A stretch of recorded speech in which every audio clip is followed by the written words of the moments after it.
his pull-on shorts rested halfway down his hips. He was small for an 8-year-old, and every time Tilly looked at him, she saw playground bait, which was the real reason she kept him at the private Montessori, not the math skills or his inexplicable passion for science.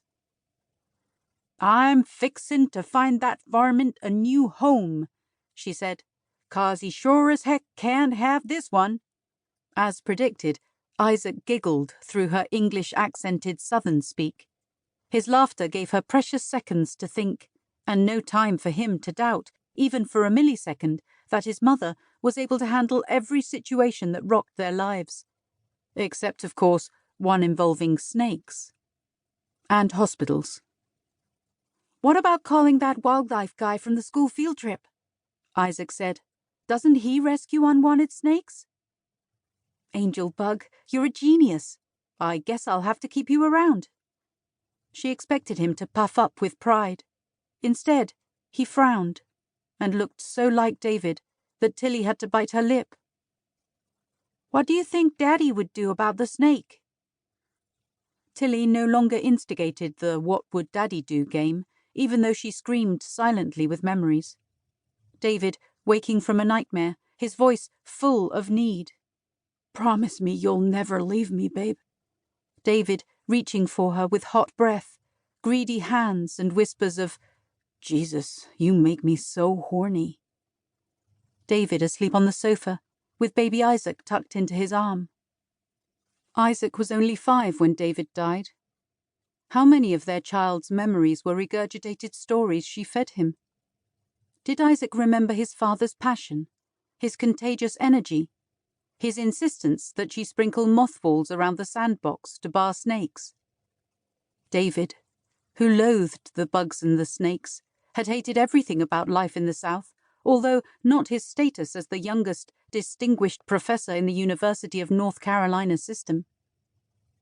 A memory pounced, and Tilly smiled. David, teetering on the sofa as he hurled an academic tome at a creepy crawly moseying across the floor. Her husband had done nothing without panache. "What would Daddy do?" Tilly scratched the burning itch of fresh chigger bites under her arm. "Picture wobbly, then insist we move to snake-free Manhattan." And once David chose a course of action, there was no U-turn. "Daddy would have made us leave? That's awful." Tilly stared into the forest that isolated them at night behind a wall of primal noise. This property had been on the market for 2 years when she and David bought it. No one wanted the unfinished house, falling to ruin, the overgrown creek clogged with decades of trash, or the forest littered with refuse from a builder who abandoned the site after his money ran out.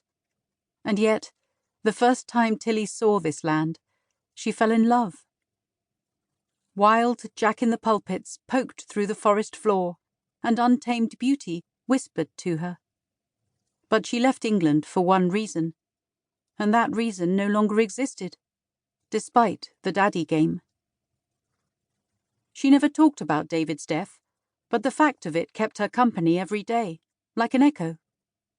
The ICU doctor had given her options and then asked how she would like to proceed.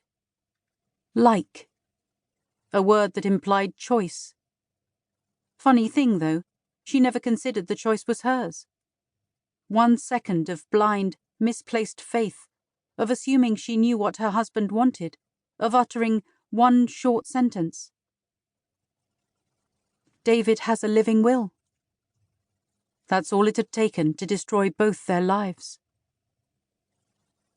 The phone rang inside the house, but neither Tilly nor the copperhead stirred. The forest smelled different on hot evenings, like an oven set to 425 degrees and cooking nothing but air. Tilly sipped her gin and tonic, closed her eyes, and listened to the basketball pound on the concrete slab. "Mom?" Isaac stopped shooting hoops. "Are we expecting someone?" Please let it not be the chatty wildlife bloke returning with the copperhead. Please. A silver convertible, Alfa Romeo, fancy, swung into a flawless turn and stopped under the basket.